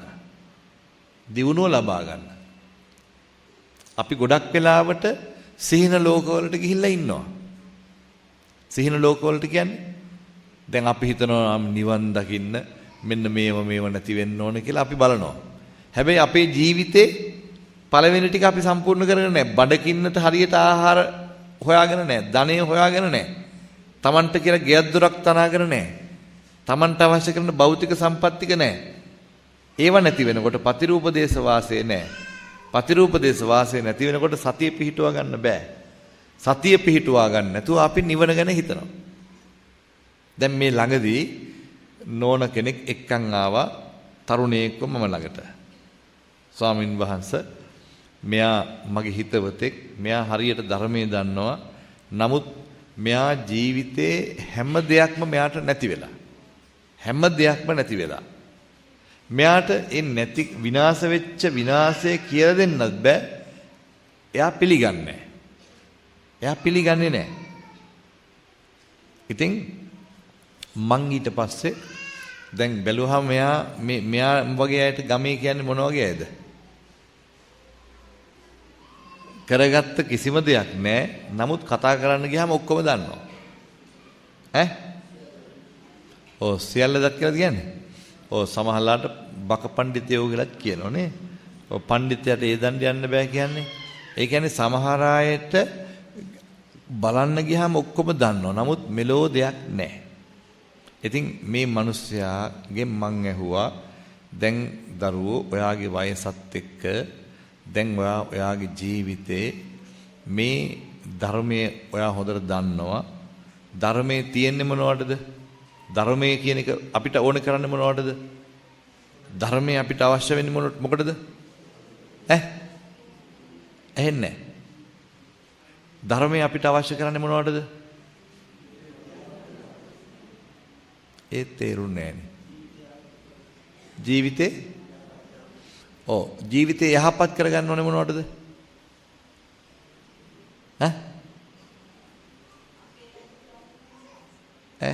ඔව් ඒ ධර්මයේ කියන්නේ ඕවා තමයි යහපත් කරන එක අඩුපාඩු හදන එක. මොකටද අපිට මේව ඕනේ? ඇයි පවත්වාගෙන යන්න විතරද ඕනේ අපිට? ජීවත් වෙන එකනේ පවත්වාගෙන යනවා කියන්නේ ජීවත් වෙන්න විතරද ඕනේ? නෑ අපිට සැප විඳින්න ඕනේ. සැප විඳින්න ඕනේ. ජීවිතේ පවත්වාගෙන විතරක් ගිහිල්ලා වැඩක් නෑ. සැපවත්ව පවත්වාගෙන යන්න ඕනේ. කවුරුවත් කැමති නැහැ දුක් විඳින්න. මේ ධර්මයේ තියෙන්නේ සැප විඳින්න මිසක්කා දුක් විඳින්න නෙවෙයි. දුක් විඳිනවා නම් ධර්මයේ වරදක් නෙවෙයි තමන්ගේ වරදක්. එතකොට දැන් අරයා දුක් විඳිනවනේ. හැබැයි ඒ ළමයා දුක් විඳට එයා ධර්මයේ ත්‍රිපිටකයම කටපාඩම්. ඔක්කොම දන්නවා. ඉතින් වැඩක් නැහැනේ එයාගේ ධර්මය දැනීමේ.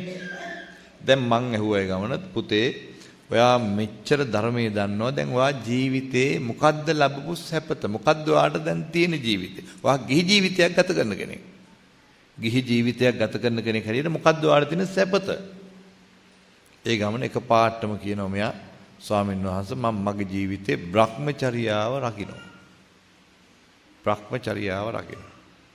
මං කිව්වා දැන් ඔයාගේ බ්‍රහ්මචර්යාව රැක්ක කියලා ඔයාට කන්න හම්බ වෙනවද ඔයාට ගෙවල් දොරවල් කවුරුත් හදලා දෙනවද?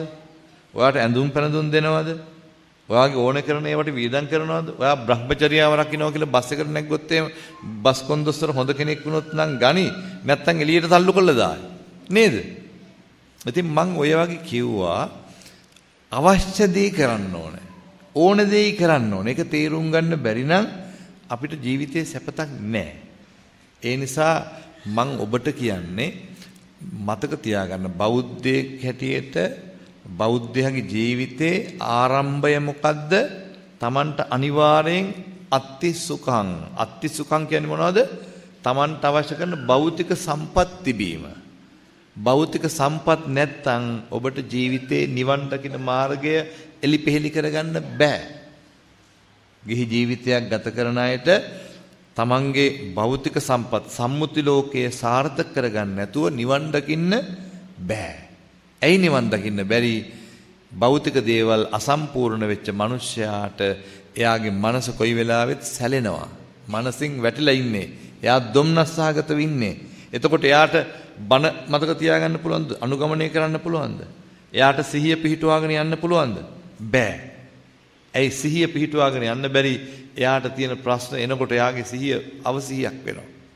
ඒ නිසා මං කියන්නේ අපි පින්වතුනේ තරුණ ළමයිනේ පුළුවන් තරම් හොදට ඉගෙන ගන්න ළමයි ඉගෙන ගන්න තරුණ ළමයි එක්කෙනෙක්වත් නිකන් ඉන්න එපා. රස්සාවල් කරන්න, හම්බ කරන ඒවා පිළිවෙලට අර පිරිමැස්මෙන් වියදම් කරන්න, නාස්ති කරන්න එපා. අපි හම්බ කරපුවා නැති වුණාට පස්සේ මට ඉස්සර මෙච්චර තිබුණා කිව්වට කිසි වැඩක් නැහැ. ඒවා කයිවාරු. ඒ නිසා තමන් හම්බ කරගත්තා නම් ඒක රැක ගන්න ඕනේ. එහෙම නැත්නම් ඒක අපිට අපේ ජීවිතයට විශාල බාධාවක්. ඒ නිසා මම මේ කරුණු කාරණා ටික මතක් කරමින් මගේ ධර්ම දේශනාව නිමා කරනවා. රැ බෝ වෙච්ච නිසා ඇත්තටම අද මේ බණ දේශනාවට එන්න පුළුවන් දවසක් නෙමෙයි මම මේ ආවේ. අපේ පන්සලේ වස්පින්කම. ඒ තියෙද්දි මේ හාමුදුරුවෝ කතා කරනවා ඉවරයක් නැතුව මගෙන් කතා කරලා අහනවා වඩින්න පුළුවන්ද කියලා. ඉතින් මං ඒ නිසා බැරි කමට මේ හාමුදුරුවෝගේ මේ ටෙලිෆෝන් කෝල්ස් වලටම ගැලවෙන්න බැරි කමට මං ආවේ ඇත්තටම. ඉතින් උන්වහන්සේ හරි අහිංසකයි. උන්වහන්සේ හරිම ශ්‍රද්ධාවන්තයි. උන්වහන්සේ හැඟීමෙන් වැඩ කරන බවත් පේනවා. මට ඒ ගැන හරි සතුටුයි. නමුත් මං එන්න පුළුවන් ගමනක් නෙවෙයි ආවේ. පන්සලේ අප්‍රමාණ වැඩ තියෙද්දි ඒව දාලා දැන් ආවේ. අපේ දායකයෝ දැනගත්තොත් එහෙම මට බනිනවත් එක්ක පන්සලේ වැඩ කරන්නේ නැහැ කියලා. ඉතින් ඒත් මං ආවේ. ඉතින් ඇත්තටම මේ අපේ හාමුදුරුවෝ හින්දා.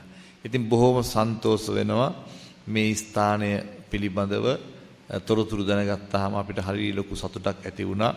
ඉතින් මම අද මේ ස්ථානෙට වඩිනවා කියලා අපේ තලල්ලේ චන්දකිත්ති හාමුදුරුවෝ හවස කතා කරපු වෙලාවේදී කිව්වහම උන්වහන්සේත් බොහොම සතුටෙන් මේ ස්ථානය ගැන කිව්වා. බොහොම සතුටු වුණා.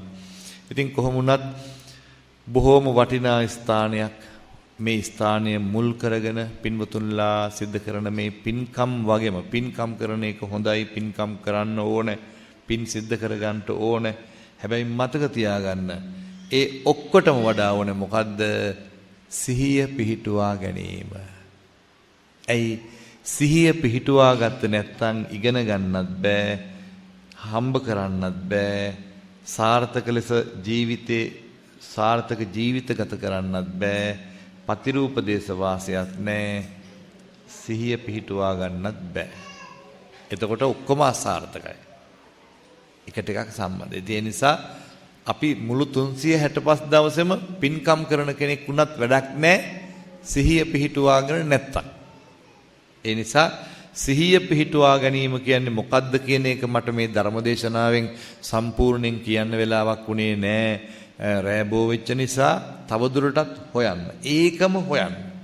ඔය ඇත්ත දැන් මේ කරන පින්දහම්, රකින්න සිල්, දෙන දාන, මේ දාන සීල භාවනා මේවා කරන ගමන් හොයන්න සිහිය පිහිටුවා ගන්නවා කියන්නේ මොකද්ද? සිහිය පිහිටුවා ගන්නේ කොහොමද? සිහිය පිහිටුවා ගැනීම පුංචි දරුවන්ටත් ඕනේ, තරුණ අයටත් ඕනේ, වැඩිහිටි අයටත් ඕනේ, ගිහි අයටත් ඕනේ, පැවිදි අපිටත් ඕනේ. සිහිය පිහිටුවා ගත්තේ නැත්නම් මේ මනුෂ්‍ය ජීවිතේ අර්ථවත් වෙන්නේ නැහැ. එයා 365 දවසෙම දන් දෙන කෙනෙක් වුණත් එයා සම්පූර්ණ කරගත්ත කෙනෙක් වෙන්නේ නැහැ බෞද්ධයෙක් හැටියට. එයා මුළු ජීවිත කාලෙම සිල් රැක්කත් වැඩක් නැහැ සිහිය පිහිටුවාගෙන නැත්තම්.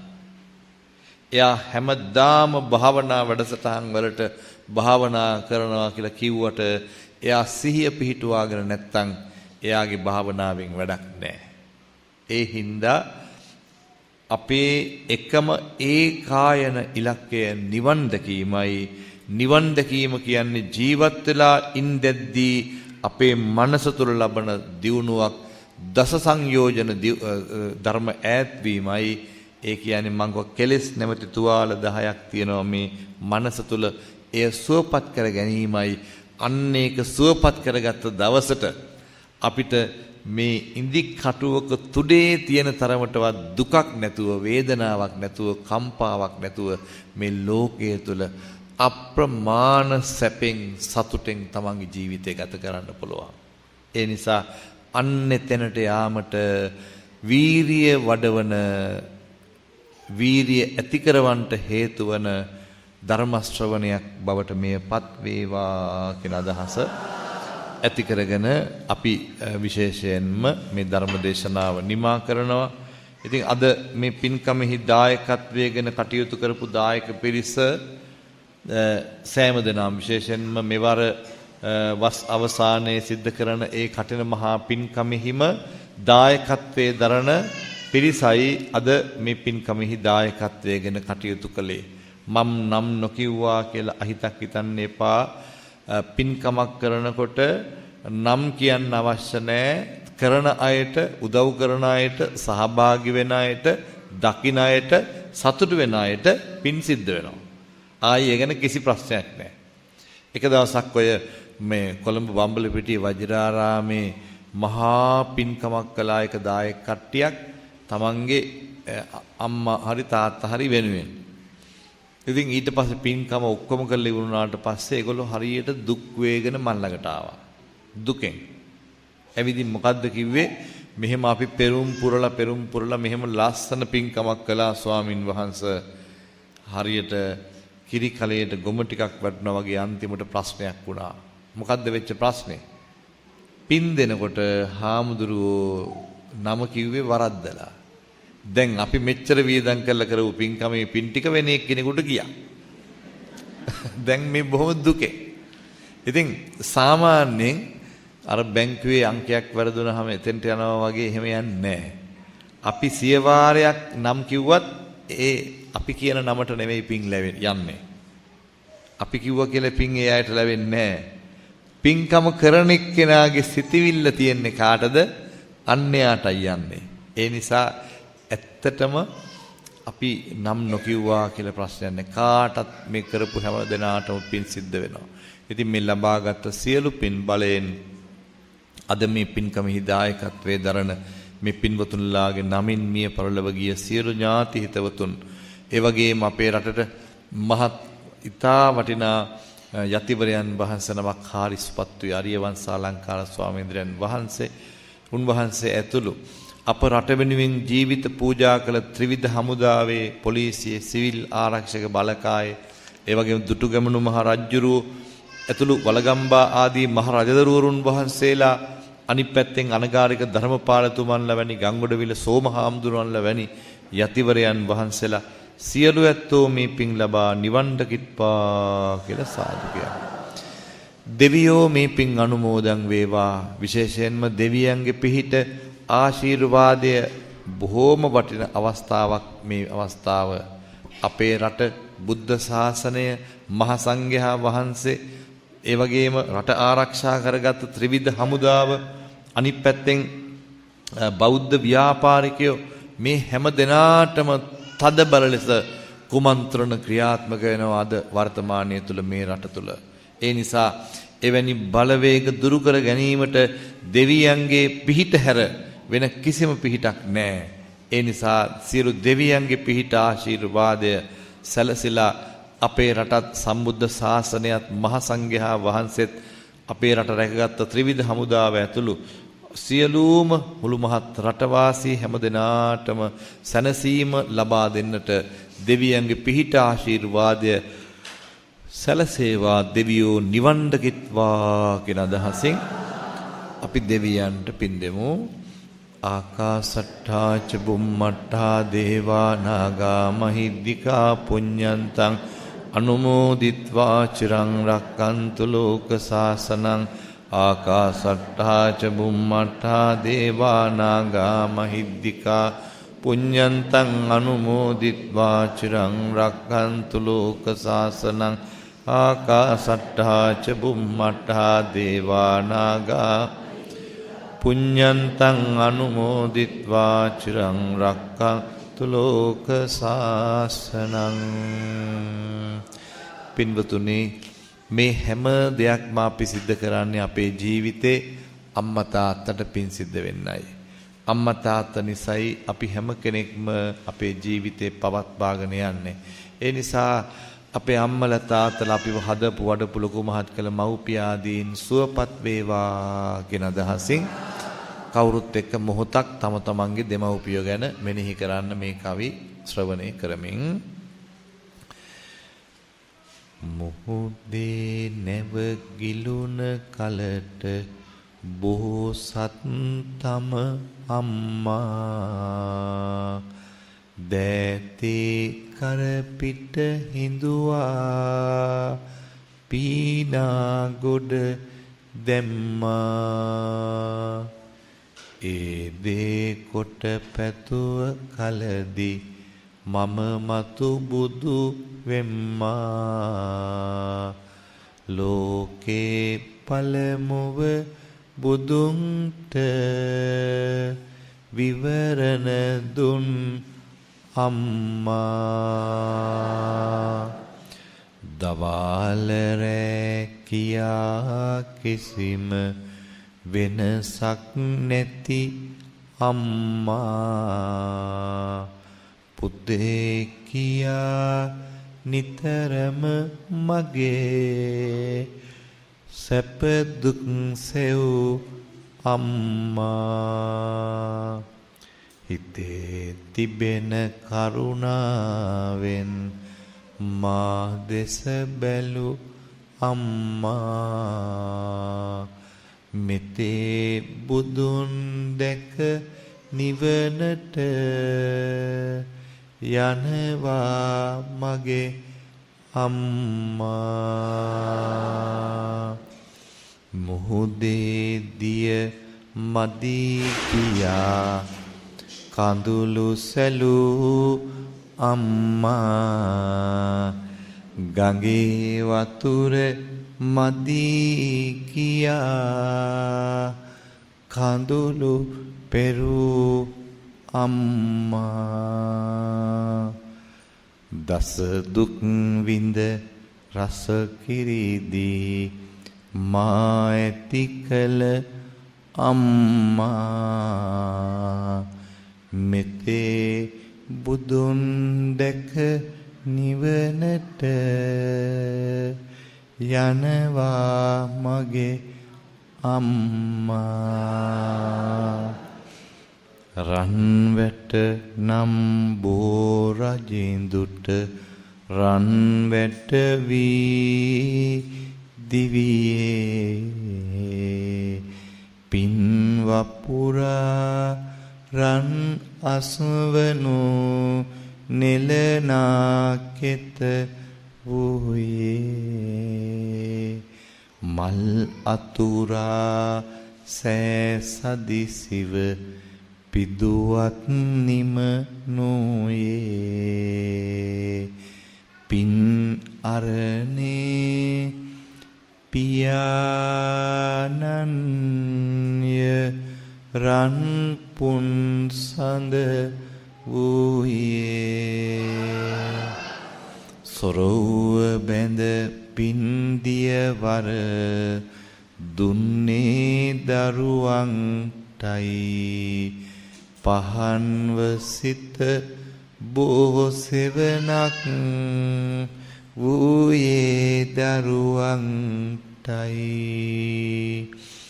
ගිලන්ව ගිය මුත් ගතිනේ සිත දරුවන් ළඟමයි දූ පුතුනේ සක්විති සැප දෙකුරුන් පා ළඟමයි මේ ලැබූ සියලු පින් බලයෙන් පින්වත් ඔබ හැම දෙනාගේම දුක් කරදර බාධක අනතුරු විපත්ති නිന്ദා අපහාස සතුරු උපද්දව ආදී සියලු බාධක දුරු වේවා අද මෙවර මේ කටින මහ පින්කම සිද්ධ කරන දායක පිරිස ඇතුළු මේ හැමතෙම මේ උදාර පින්කමේ අනුහසින් සියලු දුක් දුරු වී සියලු සැපත උදා වී උතුම් නිවන් සැපත දක්වාම ජීවිතේ සැපත දියුණු වේවායි සාදුකය අභිවාදන සීලිස්ස නිච්ඡං වද්දා ප්‍රචායිනෝ චත්තාරෝ ධම්මා වඩ්ඩಂತಿ ආයුවන්නෝ සුඛං බලං ආයුරාෝග්‍ය සම්පatti සග්ග සම්පatti මේවච අතෝ නිබ්බාන සම්පatti ඉමිනාතේ සමිජ්ජතු